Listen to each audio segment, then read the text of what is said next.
remember that summer of 1968 with outdoor dances and cruising downtown. We just hung out, played music. We all got along. We had a ball. Invariably have contests about who could wear the shortest cutoff jeans. There was 6 song leaders, 5 cheerleaders, and maybe a buzzy. The personalities just all kind of went together. Make up languages, you know, answer the phone like the Three Stooges. We did a lot of stuff together. They were just really innocent, fun things. We gathered up as many people as we could, and we tried to see how many people we could fit in a Honda Civic, and I think it was 9.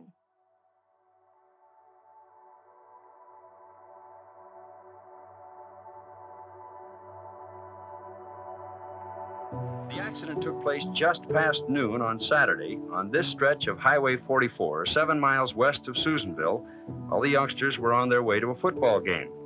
These films, taken from the KCRA newsplane by cameraman Harry Sweet, show that it is a reasonably good stretch of highway. It was here that the accident took place. The car you see here was southbound on Highway 44 at excessive speed. He passed a small Bronco in a very dangerous passing area, went out of control, hit a berm on the side of the road, and went directly into the path of an oncoming logging truck.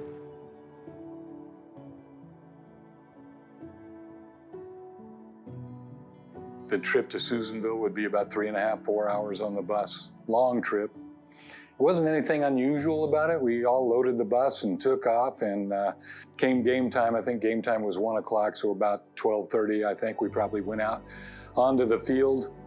And as we kind of arrived at the field, we started noticing that some of the girls weren't there. Some of the cheerleaders that are normally there doing whatever they're doing, that they're not there. A gentleman came up to me and he said, "There's been an accident and we need to know who was in the car." I remember looking up in the bleachers, and the moms that were there were kind of scurrying around and talking to each other, and just felt weird. So then, as I remember it, Linnell Jones's mother, Laverne, came down. She said, "Give us the names of the girls that are not here." I was at home and I got a call saying the girls had been in an accident, and we headed for Susanville. My husband driving 100 miles an hour, and found out what happened, and my husband had to make the identification, and then we had to drive home, drive right by the place where the accident happened. And I had spent the night before at a friend's house because we were going pigeon hunting the next morning. There was something kind of weird that night. I didn't sleep very well. And then we got home, and it wasn't but a few hours later, then, got some phone calls and people came to the door. And so it was pretty traumatic for our parents. And all of us. I played Pop Warner at that time. I was 13, and we had a game in Anderson, and I went to the friend I was with also was on the team, and his parents took us to Anderson to get ready for the game. And while we were there, another boy on our team who was a contemporary of mine at the time walked into the locker room and said, "Hey, did you hear about the 5 kids who were killed on their way to Susanville?" And I looked at him and I said, "That was my sister." And he said, "Oh, sure, Maddox." And that's how I learned almost certainly that Donna had been killed. It's just something about when they actually tell you the words, that's when it hit. Then me and Mom both just dissolved. Memorial services for the 5 17-year-old senior girls were held this afternoon at the Boys Gymnasium at Enterprise High School in Reading. Services for the driver were held earlier. A crowd of 2,000, members of their families, friends, and fellow students at Enterprise High School, filled the gym to capacity. Classes at all 3 of Reading's high schools were let out to allow the students to attend. The school student body president says everyone is shocked, but the greatest shock will be felt later when the students try to perform school functions without the 5 popular girls.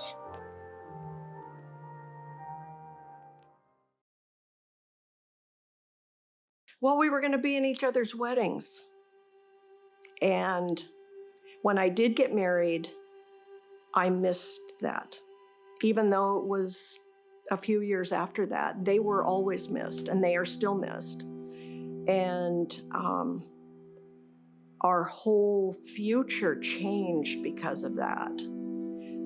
And we tried, you try to make the best of it, you try to move on, but it's just different than you thought it was going to be. After that, there would be no private cars going to games. If they couldn't ride on the bus with the team, then cheerleaders couldn't go. And, you know, that's the thing that changed the whole dynamics for the schools right there. Any of the squads, they all had to be on the bus from then on out.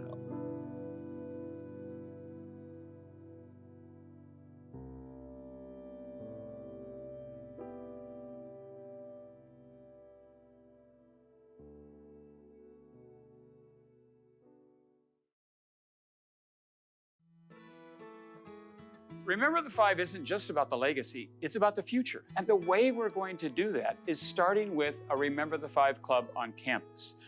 And the students in that club will generate the impetus and the inspiration for the students throughout this campus and beyond.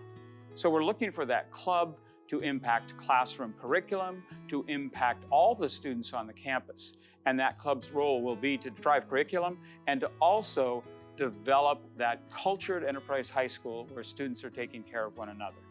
Impaired driving caused that incident, and it was devastating. It was devastating to our community.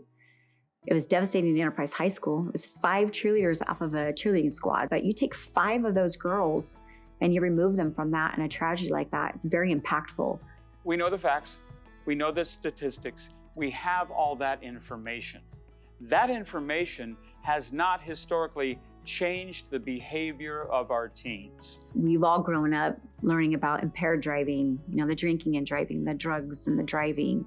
And I've been in the passenger seat, you know, where my kids have picked up their phone to change the playlist or change the song or skip a song or see what picture just was sent to them, you know. We all have to teach ourselves that that stuff can wait.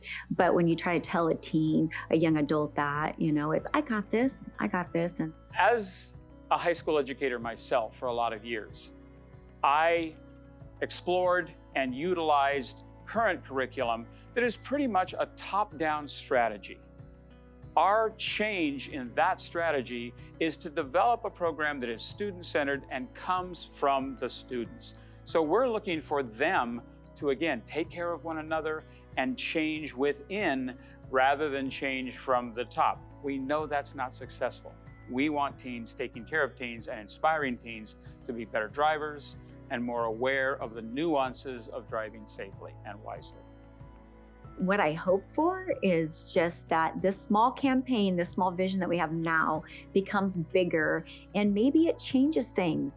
Our Remember the Five Club, our group, our organization is a small group today. But our goal is to take that small group and begin to make a little difference and let that become an avalanche of change that can occur, not just at Enterprise, but at schools throughout the state. You know, I remember loading up on a school bus to go to Anderson, to go to Shasta, you know, for games. That doesn't happen anymore. So those kids are piling in a car and they're going to the football game together. And then afterwards they're driving home together versus they're being driven by a responsible adult that's going to get them home safely to and from that game. You know, I'm not sure how we got away from that, but I'd like to see that change. I like to see that come back to the schools. So if we can save even just one life, our goals will be fulfilled. Ultimately, that's our dream.